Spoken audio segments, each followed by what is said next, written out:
Bonjour et bienvenue dans ce podcast Histoire de sportifs. Alors je suis pour l'instant seul, mais j'attends pour cet épisode 4 sportifs qui vont nous raconter leur aventure commune, le marathon de Valence.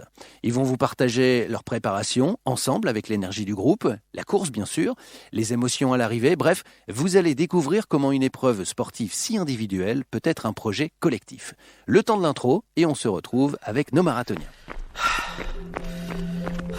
Donc là, je jette toutes les dernières forces, tout ce qui me reste. J'ai découvert aussi ce que c'était que de se dépasser. Quand on est plusieurs, on peut aller plus loin. Histoire de sportifs. Ça y est, nous y sommes, nous sommes installés. Clara, Pierre-Emmanuel, Delphine et Gilles sont autour de la table, alors on peut y aller. On va commencer par Clara. Bonjour Clara, est-ce que tu peux te présenter ? Bonjour, du coup moi c'est Clara, j'ai 28 ans. Je travaille chez Decathlon depuis 2 ans. Je pratique la course à pied depuis quelques années, mais à la base du coup je viens plutôt de l'eau puisque je faisais de la natation synchronisée. Pierre-Emmanuel est juste à côté de toi. Pierre-Emmanuel, bonjour et bienvenue. Peux-tu te présenter ? Bonjour, moi j'ai 40 ans, je travaille chez Decathlon depuis 17 ans. Je suis un passionné de sport, je suis un papa de 2 enfants. Delphine ? Bonjour, donc moi Bonjour. c'est Delphine. Je suis chez Decat depuis 10 ans et chez Keep-Run maintenant depuis 2 ans. Je suis maman de 2 petits-enfants. Et toi tu viens du tennis, je crois. Je viens du tennis initialement et puis je cours en parallèle un peu plus depuis que je suis chez Keep-Run. Et on finit avec Gilles. Alors Gilles, j'ai 38 ans, ça fait 15 ans que je travaille chez Decathlon et j'ai une petite fille de 2 ans et demi et ça fait 25 ans que je fais de la course à pied, donc j'ai un peu tout essayé, l'athlétisme, la course sur route et le trail. Alors je suis très heureux qu'on vous ait tous les 4 ici pour parler de marathon parce que vous avez des profils très différents. On a par exemple Pierre-Emmanuel et Delphine pour qui c'était le premier marathon, donc plutôt en mode débutant. On a Gilles qui est déjà plus confirmé et qui allait pour améliorer son temps, en tout cas pour faire une perf. Et puis Clara, c'est encore une autre typologie, on va dire, puisque toi Clara, tu as déjà aussi couru des marathons, tu y allais pour améliorer ton temps bien sûr, mais tu t'es blessé et tu n'as pas pu participer à cette épreuve. En tout cas, pas entièrement, mais ça, on le verra plus tard. Tu as été obligé d'abandonner. Mais tu t'es quand même rendu sur place pour encourager les copains. Du coup je suis allée À Valence. soutenir les copains et j'ai aussi couru une petite partie du marathon de Valence. J'ai pris le départ, j'ai fait quelques kilomètres et j'ai aussi passé la ligne d'arrivée, un peu comme une escroc. Et l'aventure marathon pour moi c'est une aventure de famille parce que je cours avec mon papa. D'accord. Donc là, mon papa, lui, n'était pas blessé et le faisait. Donc si je pouvais l'accompagner un petit peu sur des petites parties, je savais que ça allait lui faire plaisir. Et j'avais quand même fait une grosse partie de la préparation, donc ça me tenait aussi un peu à cœur de faire une partie avec lui. Donc j'ai pris le départ avec lui et au fur et à mesure que la course avançait, c'était un parcours qui permettait de pouvoir le retrouver. Donc j'allais un peu à droite, à gauche pour pouvoir le récupérer, recourir quelques kilomètres avec lui, m'arrêter, le reprendre, etc. Donc quand je l'ai retrouvé sur la fin et qu'il était moralement pas très bien, j'ai voulu l'accompagner et je me suis sentie un peu obligée, entre guillemets, de pas le lâcher à ce moment-là et de me dire de toute façon, voilà, j'étais blessée, je voulais aller jusque-là et je verrai après comment ça se passe, mais au moins je l'ai emmené ici et je l'accompagne jusqu'au bout, quoi. Tu veux dire par là que tu as couru blessé ? Oui, j'ai couru blessée. J'ai été blessée quasiment dès le début de la préparation, mais j'ai voulu le tenter parce que ça passait. Et je me suis vraiment blessée définitivement, entre guillemets, 3 semaines avant le début du marathon, où je savais que là, de toute façon, je ne pourrais pas le parcourir en entier. D'accord. Bon, je vous propose qu'on parcourt ces 42 km 195 ensemble. Évidemment, la préparation avant. La première question existentielle, puisqu'on l'a compris, vous travaillez tous ensemble. Comment est née l'idée de faire ce marathon ensemble ? En fait, c'est moi qui me suis inscrite très tôt, dès le mois de février. Je me suis dit, allez, j'ai envie de me challenger cette année et de faire mon 4e marathon. Donc toi, tu es Gilles, la confirmée. Si c'est comme ça que tu veux m'appeler, il n'y a pas de souci. Ça fait des repères. Ok, donc du coup, je me suis inscrite hyper tôt, sans savoir qui allait participer avec moi. C'était mon défi. Évidemment, j'ai essayé de motiver du monde dans l'équipe parce que c'est forcément moins sympa de faire une prépa toute seule et en plus d'aller toute seule là-bas. Donc j'ai trouvé beau public parce que Pierre-Emmanuel et Delphine, ils avaient envie de se lancer, d'en faire un premier parce que dans l'équipe Keep-Run, on a un défi qui est de participer tous ensemble, donc l'intégralité de l'équipe, les 22 et quelques personnes, à un marathon cette année en 2020. Donc du coup, PE et Delphine, ils pourront vous expliquer, mais leur plan, c'était de tester ça un an en avance pour voir à quelle sauce ils allaient être mangés cette année. Delphine ? En fait, à l'issue du mois de mars, on a vécu un défi équipe. On a fait le semi-marathon de Lisbonne. L'idée était de reproduire ça et on avait tellement créé quelque chose de fort à l'issue du semi-marathon qu'on a voulu continuer sur cette même dynamique et se dire allez, c'est peut-être le moment, lançons-nous, on a encore un peu de temps parce que c'est en décembre, inscrivons-nous. Donc voilà, on est parti de ça et on s'est retrouvés effectivement à 4 avec Clara. Vous vous êtes préparés comment l'un et l'autre? On va peut-être finir par Clara et puis commencer par Delphine et Pierre-Emmanuel, parce que c'était votre premier marathon. Ça s'est passé comment? C'était quoi le plan? Alors moi, ma première question, c'était déjà de savoir combien de fois j'allais courir par semaine pour aller chercher l'objectif qu'on s'était fixé, qui était... premier objectif, c'était de finir pour un premier marathon. Après, des performeurs comme nous, compétiteurs comme nous, il fallait quand même un timing. Donc, on s'était dit, allez, 4 heures, soyons fous. Et puis, un rêve, 3,45. Et donc, nous avons suivi des 4 coachs et il est proposé sous 2 formats, 3 fois par semaine ou 4 fois par semaine. Et compte tenu du fait que je voulais conserver le tennis, je voulais plutôt m'orienter vers le 3, mais j'avais peur. Plein de questions surviennent. Est-ce que ça va suffire? Est-ce que je serai assez prête sur le jour J? Est-ce que je peux conserver le tennis jusqu'au bout? Voilà. Et puis, j'ai écouté le feeling et puis je me suis dit, si on le proposait en 3,45 3 fois par semaine, c'est que ça devait être possible. Donc, pourquoi j'y arriverais pas, tout simplement? Donc voilà. Moi, j'ai suivi celui-ci en 12 semaines, du coup. D'accord. Pierre-Emmanuel, tu as suivi le même plan? Alors j'ai suivi le même plan. Pareil, le premier objectif était de le finir. Moi j'avais aussi un objectif, c'est que ça n'empiète pas non plus trop sur ma vie à côté, parce qu'on sait que ça dure 3 mois. C'est beaucoup d'entraînement, ça prend du temps, et puis on aime bien faire d'autres sports. On voulait pas non plus être dégoûté de la course à pied au bout des 3 mois.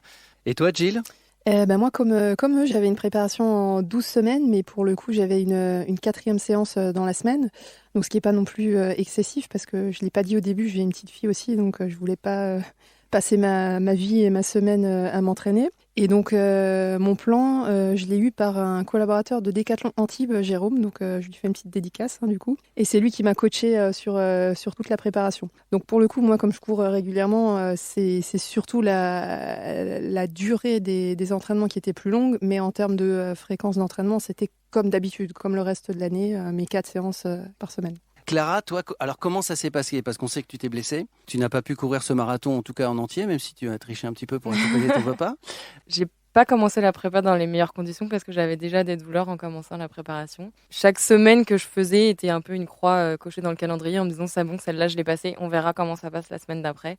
Jusqu'à la fameuse sortie la plus longue du plan pour moi qui faisait 30 km, que j'ai fini, que j'ai faite. Mais par contre le lendemain, je pouvais plus poser le pied par terre. C'est des périostites qui se sont transformées en fractures de fatigue. J'ai une petite fissure maintenant au niveau du tibia. Je peux toujours pas courir, donc maintenant ça fait 6 semaines que le marathon est passé, 8 semaines que je suis blessée. Donc je pense effectivement que ça me servira quand même un petit peu de leçon. En tout cas, j'espère. Avant de refermer le volet préparation, est-ce que vous pouvez nous expliquer, nous partager en quoi la force du collectif, le groupe, ça sert cette épreuve qui pourtant en apparence est plutôt individuelle? Donc, ce qui est vraiment génial, en fait, c'est que même si on avait des objectifs de chrono différents, on a quand même à chaque fois réussi à partir ensemble sur la majorité des entraînements. Et aussi, ce qui était cool, c'est qu'on s'est créé un groupe WhatsApp entre nous pour échanger sur tous les doutes qu'on peut avoir dans le cadre d'une prépa. Moi, ça me faisait plaisir de partager des expériences que j'avais déjà eues parce que des erreurs sur marathon, j'en ai fait plein puisque j'en avais déjà fait 3. Ce qui était intéressant pour moi, c'était de leur dire attention, faut éviter de faire ça, faut faire plutôt ça. Donc, on s'est partagé pendant 3 mois plein de petites astuces via ce groupe WhatsApp. Et ça, moi, ça m'a vraiment donné l'impression de passer 3 mois pratiquement non-stop avec mes collègues dans cette préparation. Et ça veut dire qu'il y avait des moments d'entraînement ensemble? Complètement, oui. Souvent dans la semaine, donc on travaille ensemble. Donc souvent le midi, on partait ensemble. Et puis après, en fonction de l'objectif de notre séance, on pouvait se séparer sur une partie de la séance, mais il y avait une bonne partie de la séance qui se faisait ensemble.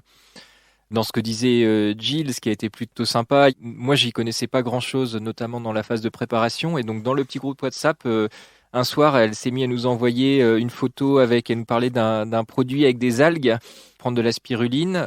Moi je me suis retrouvé à faire une prise de sang avant de démarrer pour savoir si j'avais suffisamment de fer. Donc voilà, c'était tous ces petits moments un peu différents. On se crée beaucoup d'interdits en fait aussi, notamment au niveau de la nourriture, etc. Et donc, il y a eu pas mal de fois où on commençait à s'envoyer des choses qu'on pouvait pas faire à l'instant T, des photos de bonbons, des hamburgers, etc., qui ont fait aussi qu'on a commencé aussi à se découvrir sur pas mal de côtés, sur la notion de gourmandise, sur les envies qu'on pouvait avoir, etc.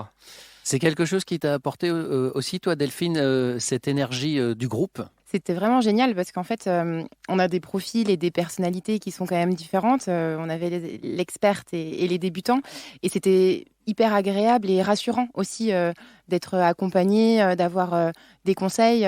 Moi, pour ma part, j'avais besoin de savoir ce qui allait m'attendre. J'avais besoin de contrôler un peu tout et tout ce que je pouvais. Donc, Gilles, pour ça, a été top, tant sur l'alimentation que sur les crèmes, sur ce qu'il faut faire, ce qu'il ne faut pas faire.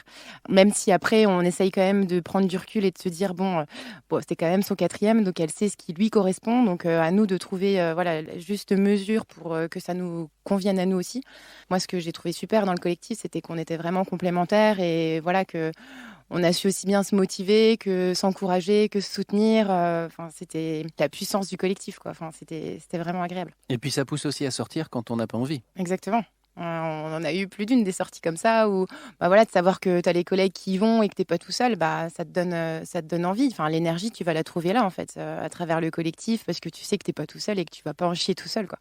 Dernière question, quand même, sur la préparation. Comment vous avez géré ça dans votre vie quotidienne? Parce qu'il me semble que vous avez quasiment tous, à part Clara, vous avez tous des enfants. C'est une organisation aussi de se préparer pour un marathon.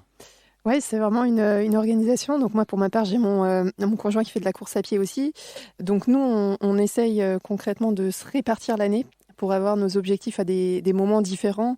Donc là, ce qui était plutôt cool me concernant, c'est que dans la prépa du marathon, moi, mon conjoint, il s'est sacrifié, je peux le dire, pour moi, pour les créneaux d'entraînement, notamment le week-end, puisque l'entraînement le plus important, il est souvent le dimanche matin. Hein. Donc le dimanche matin, si on a des enfants, ils ne peuvent pas rester tout seuls. Il faut bien qu'il y ait un des deux parents qui reste à la maison. Pour moi, on a calé l'organisation au démarrage. L'objectif, il était clair. C'était 3 fois par semaine avec effectivement 2 sorties sur la semaine, donc qui ne viennent pas impacter la vie de famille, mais celle du week-end, comme vient de le dire Jill, un peu plus. Après, une fois qu'on a calé ça dans le rythme, on l'explique. Le pourquoi on le fait. Moi, j'ai mes 2 enfants de 3 et 5 ans qui m'ont toujours vu courir plus ou moins, mais là, quand on commence à partir 2 heures, ça fait long. Et par contre, si on arrive à expliquer la raison du pourquoi, les enfants, ils comprennent et au contraire, après, ils posent des questions. Quand on revient, ils sont contents. On partage la course, comment on l'a vécu, si c'était bien. Et ça a même été plus loin parce que dans la prépa du marathon, j'ai aussi fait quelque chose que je faisais jamais, c'est du gainage. Pour la petite anecdote. Et je me suis mis à en faire régulièrement parce que les conseils des pros aussi m'ont conseillé d'aller vers ça pour s'affûter, entre guillemets. Et ce qui est drôle, c'est qu'en fait, au fur et à mesure que mes enfants me voient le faire, ils se sont mis à se mettre à côté de moi sur le tapis et le matin à m'accompagner sur ma séance de gainage. Et c'était super mignon. Enfin, là aussi, tu es encouragé, tu partages un truc en famille. Donc voilà.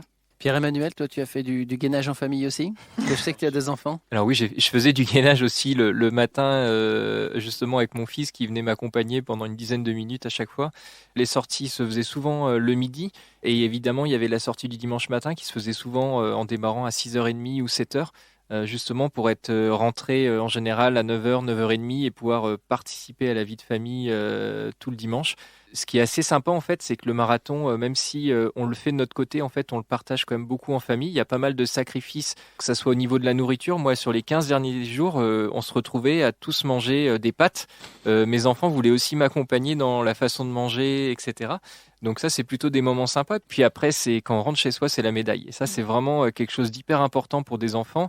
C'est de matérialiser vraiment le résultat en montrant et en leur partageant la médaille, parce qu'au final, c'est aussi une victoire qu'on a pu avoir grâce à eux. Alors, ce que je vous propose maintenant, c'est qu'on se replonge vraiment dans l'ambiance avec des sons que vous avez enregistrés vous-même sur vos smartphones. C'était la veille de la course, juste avant le retrait des dossards. On écoute ça. Bon alors Gilles, les sensations là Mauvaise, mais c'est normal la veille. C'est à ça que ça sert le footing de déblocage. Donc on va courir 25 minutes et après on ira chercher le dossard et puis ça ira sûrement mieux demain. Salut, alors, c'est la dernière ? C'est la dernière là, c'est les 30 dernières minutes. Après 12 semaines 12 semaines d'entraînement. Comment tu te sens? Pour l'instant, plutôt serein, mais on verra demain matin. Je pense que c'est sur la ligne où les jambes commencent à trembler, le cœur accélère. Donc, surprise demain. On a tout mis en tous les cas on a tout fait pour y arriver. J'ai mal au genou, je suis un peu anxieuse, encore plus parce que ça se concrétise à fond. Et j'ai pas de bonne douleur dans les jambes, bonne sensation, mais Jill dit que c'est normal, donc j'essaye de me concentrer et de l'écouter. Mais j'avoue que le ressenti pour démarrer demain matin, il appréhende un peu. Donc à part ça, tout va bien, il y a le beau temps, l'équipe elle est au taquet, donc il n'y a pas de raison d'y arriver, pas y arriver. Qu'est-ce que tu vas faire là? Là on va chercher les dossards et après on va se poser sur la plage, histoire de se mettre dans un mental positif et d'être au taquet pour demain matin. Bon, du coup, c'est l'heure d'aller retirer les dossards. Je crois que pour le moment, je réalise pas trop, donc ça va. On verra une fois qu'on sera dans le village. Je perds toujours pas espoir de pouvoir ne serait-ce parcourir qu'1 kilomètre de ce petit marathon. Mais c'est déjà que ça sera pas la totalité. Allez, fini la prépa, fini les avants. Maintenant, c'est la course, 42 km 195. Chacun d'entre vous va nous raconter son expérience, sans nous raconter son arrivée. C'est un moment qu'on se gardera pour après, avec les émotions qui vont avec. Et je propose qu'on commence par Clara, parce que c'est toi qui as couru tout compte fait le moins de kilomètres. Malgré tout, tu as quand même fait le début et la fin avec ton papa. Le départ était un peu dur pour moi. Je crois que pour moi, ça a été le moment le plus dur psychologiquement. Et ensuite, après, je voulais juste pouvoir l'accompagner le plus longtemps possible. Et on peut courir avec une fracture? Ou en c'est fait, un petit peu inconscient? C'est clairement inconscient. Au moment où je l'ai fait, je ne savais pas que c'était une fracture. Je m'étais dit, une fracture, je pourrais peut-être pas poser le pied. Là, j'arrivais à peu près à marcher. Donc, je ne sais pas si j'avais la fracture, en tout cas, à ce moment-là, ou si ça l'a vraiment fissuré à ce moment-là. Mais c'est clairement pas la chose la plus intelligente à faire. Mais je le savais, mais voilà, ça me tenait à cœur et il fallait que je le fasse, quoi. D'accord. Et ton papa l'a fini, le marathon? Du coup, mon papa l'a fini. Il a tenu l'objectif que, du coup, moi, je m'étais fixé. Donc, j'ai fait des petits bouts avec lui. Il y a des moments où il était moins bien et j'étais obligée de continuer. Je ne pouvais pas le lâcher. Donc, au total, j'ai fait 15 km de ce marathon en plusieurs petits bouts, du coup, kilomètre par kilomètre. Blessé, c'est déjà beaucoup. Hein. Mais oui. Mais il y a vraiment une ambiance tout le long du parcours assez impressionnante. Et quand je courais pas, du coup, j'essayais de voir si je les voyais. Donc, je les ai un peu vus de temps en temps, mais du coup, ils ont pas entendu mes encouragements. D'accord, il passait trop vite. On courait trop vite. Ouais, c'était ça, je pense. Et je criais pas assez fort. Mais du coup, après, je le vivais à travers les autres. Pierre-Emmanuel, ce marathon, t'y allais avec pour objectif quel temps? Alors j'avais pour objectif déjà de le finir. Oui. Ça c'était notre vrai premier objectif. Et après, l'objectif final, on s'était entraîné sur 3h45. Donc avec en plus un entraînement qui s'était très bien passé. Tout était passé assez facilement à ma grande surprise. Des sorties longues de 2h30, 2h45 sans problème. Donc j'arrivais assez serein le jour J sur la ligne de départ. Ok, et alors? Sur la ligne de départ, juste au moment où il y a eu justement cette fameuse musique de départ de marathon, j'ai senti vraiment une vraie émotion. Il y a presque des larmes qui montent aux yeux à ce moment-là. Et là, je me suis dit, mais tu pars pour 42 km, je ne l'avais jamais fait. Donc tout d'un coup, j'ai vraiment pris conscience de ce que j'allais faire. Je me suis dit, ça va être long. Puis ça a démarré et c'est vrai que la ville est hyper sympa, il y a des encouragements de partout. Donc sur les 10-15 premiers kilomètres, l'ambiance m'a vraiment porté et ça a déroulé tout seul. Jill m'avait donné un petit conseil, elle m'avait parlé d'une ligne bleue sur le marathon, donc moi je ne savais pas trop ce que c'était. Elle m'avait dit, je te conseille de suivre cette ligne bleue, c'est le chemin le plus court. Donc je me suis attaché à partir en suivant cette ligne bleue. Et puis au bout du 15e kilomètre, j'ai commencé à sentir des sensations qui étaient surprenantes, j'avais du mal à respirer. Et j'avais encore les jambes, mais je me sentais pas très très bien. Et donc là, j'ai compris que ça allait être un peu plus compliqué que ce que j'avais imaginé. Ça allait être un petit peu plus compliqué aussi que l'entraînement. Et à partir du 17e kilomètre, là, c'est devenu très compliqué. Je me suis rendu compte que je pourrais sans doute pas atteindre mes 3h45. Donc j'ai commencé à repousser ma limite à 4h en me disant, voilà, tu vas ralentir un petit peu. J'ai commencé à m'enfermer un petit peu dans ma bulle en commençant en mettant de la musique pour essayer de me concentrer. C'est vrai qu'il y avait beaucoup de bruit autour et quand ça commence à devenir compliqué, tous ces bruits-là peuvent être un petit peu gênants au début. Moi, je m'étais fixé un objectif très clair, c'était de ne pas abandonner. Et je me suis battu pendant ces 20 km. J'ai dû marcher. C'est aussi quelque chose que je voulais pas faire, mais j'avais pas le choix. J'étais obligé de faire quelques pauses, donc j'ai dû faire 4 ou 5 fois des pauses de 1 ou 2 kilomètres où je marchais pour reprendre mon souffle. Et puis à chaque fois, je devais redémarrer pendant quasiment 22 km. Ça a été ce moment difficile. Delphine, c'était toi aussi ton premier marathon. L'objectif était le même que Pierre-Emmanuel, 3h45. Alors au départ déjà, comment tu te sens ? Complètement stressée sur la ligne de départ. Pourtant, je suis arrivée sereine suite à la préparation qu'on a fait en équipe, qui m'avait rassurée, où toutes les sorties s'étaient bien passées, où je me sentais dans un état de forme olympique presque. On avait aussi fait attention à l'alimentation sur les 15 derniers jours, donc je me sentais, entre guillemets, plus affûtée que d'habitude. Et pour autant, plein de doutes viennent nous traverser l'esprit avec l'appréhension de ce fameux mur. Enfin, on sait dans quoi on se lance, 42 km, mais on ne sait absolument pas comment notre propre corps va réagir, même si on entend des conseils, si on lit beaucoup. Donc, il y a quand même beaucoup d'appréhension sur les lignes de départ. Enfin, pour ma part, j'ai le cerveau qui tournait dans tous les sens. Et pour autant, j'étais là, dans le sas, avec les gens autour de moi. Cette musique qui me met encore des frissons, rien qu'à y repenser. Et ce coup de départ, où là, on se dit, allez, il faut y aller. Il faut se lancer. Fais-toi confiance. Donc, j'ai essayé de me mettre dans ma bulle. Et puis après, on démarre. Bon, je suis hyper tendue. Ça craint. J'ai peur. Je ne sais pas ce que ça va donner. Bon, il n'y a plus qu'à. 15 premiers kilomètres, 17 premiers kilomètres, donc je les ai faits avec Pierre-Emmanuel. Donc on était à côté, tout s'est très bien passé. Et puis au 17e, comme il vient de le raconter, ça devient compliqué pour lui. Moi, je me sens encore très bien. Et là, il me dit qu'il ne se sent pas de tenir le 3h45, alors que moi, bizarrement, à côté de la première sensation de départ que j'avais, j'ai l'impression que les jambes, finalement, elles sont là, que j'arrive à mettre un pied devant l'autre, que le mental, je suis en mode guerrière et j'ai envie d'y aller. Et là, il me dit, non, vas-y tout seul. Donc là, je me suis dit, ok, qu'est-ce que je fais ? Je reste avec et puis on se soutient parce qu'on sait aussi que quand on est plusieurs, on peut aller plus loin. Ou est-ce que je me mets à mon tour dans ma bulle, je vis mon vrai marathon, le mien, et puis je me laisse encourager par peut-être les autres qui sont autour, l'ambiance, et puis je me fais confiance, quoi. Après tout, j'ai fait une prépa pour tenir peut-être le 3h45, donc on tente. Je suis restée sur mon allure. J'appréhendais beaucoup, moi, le passage du mur. Et donc, j'avais lu, on m'avait aussi beaucoup dit, qu'il arrivait entre le 30 et le 37.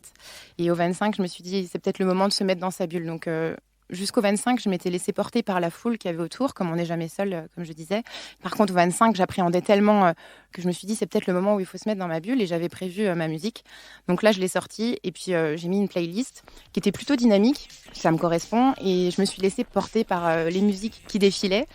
Il s'est comme passé, j'ai envie de dire, un trou noir du 25 au 37, où je me souviens juste d'avoir mis un pied devant l'autre, d'avoir été dans une forme continue. Et puis avec une petite chose aussi qui m'a apporté beaucoup, en fait, j'avais pris une photo de mes enfants que j'avais glissée dans le short et que j'ai sortie quand je me suis mis dans ma bulle et que j'ai mis dans le creux de ma main parce que c'était une photo Polaroid, donc qui tenait pile poil dans le creux de la main. Et puis j'ai couru avec eux. Donc voilà, ce 25e 37, je l'ai vécu avec la musique et avec la photo de mes enfants dans la main. Et puis au 37e, là on se rend compte que l'arrivée elle est dans 5 km, qu'il y a de plus en plus d'ambiance, que la musique se refait entendre sur les côtés du parcours. Le parcours devient un peu plus étroit, comme si, bizarrement, au bout des 5, il y a quand même la ligne d'arrivée. Et là, on se dit, il en reste plus que 5, quoi. Et donc là, j'ai fait enlever la musique et puis je me suis laissée porter par tout ça. Juste avant l'arrivée, que vous nous raconterez juste après. Et toi, Gilles, est-ce que tu étais à la hauteur de tes performances dès le début de la course ? Comment c'était au départ ? Bon, moi, évidemment, mon objectif, c'était de battre mon meilleur temps qui datait du marathon de Paris en 2016, donc un an avant que je devienne maman. Donc, je m'étais fixé comme objectif de chrono 3h22, ce qui fait à peu près 4 minutes 47 au kilomètre. J'ai beaucoup de mal à gérer mes émotions au départ, donc on est parti et puis je suis complètement déboussolée dans les premiers kilomètres parce que PE en parlait, on a envie de pleurer, on pense à tout ce qu'on a fait, qu'on a enduré entre guillemets comme préparation.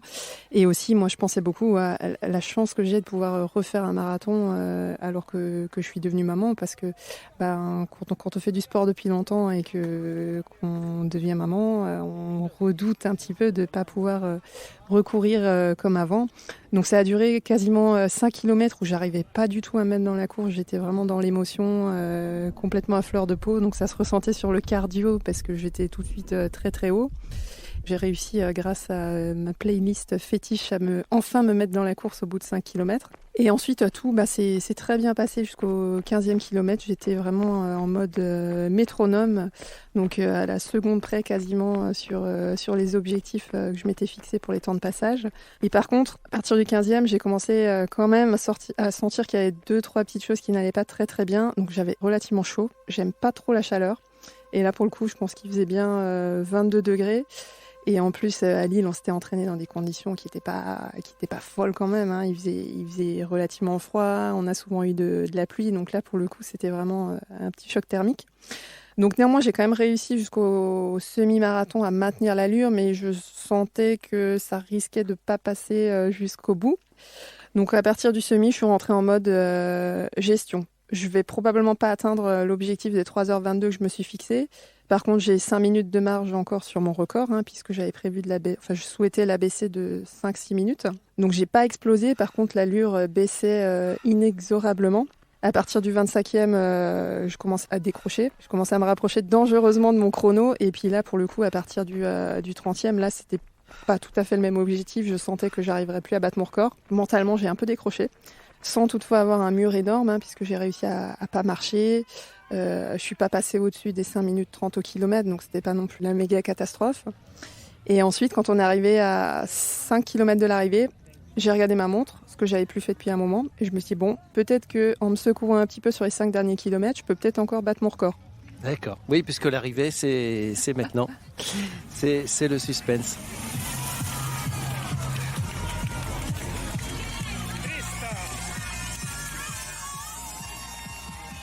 Alors d'abord ton temps, Pierre-Emmanuel, à l'arrivée, et puis surtout tes émotions. Qu'est-ce que ça fait de finir son premier marathon ?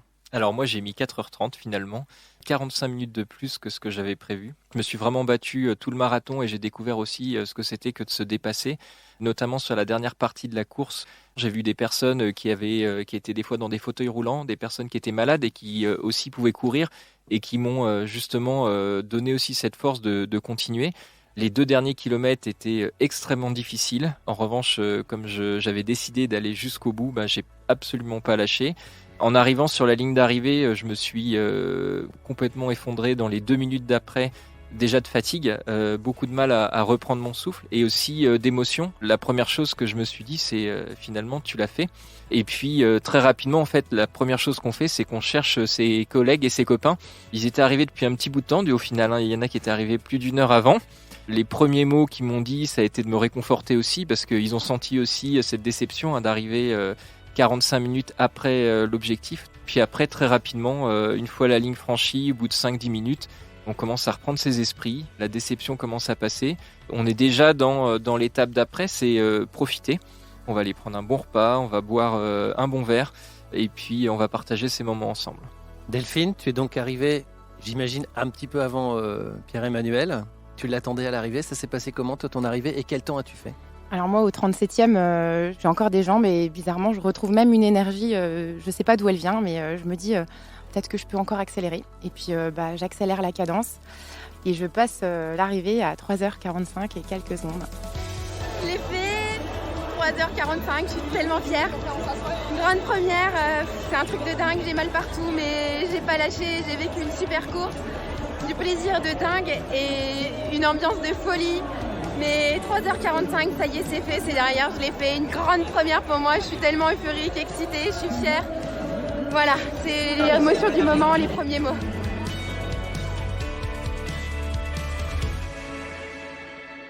Donc la première chose que j'ai voulu refaire, c'est trouver ceux qui étaient déjà arrivés effectivement et les serrer fort contre moi parce que tu as envie de partager ça en fait. Je pense que j'aurais été capable de prendre n'importe qui dans mes bras.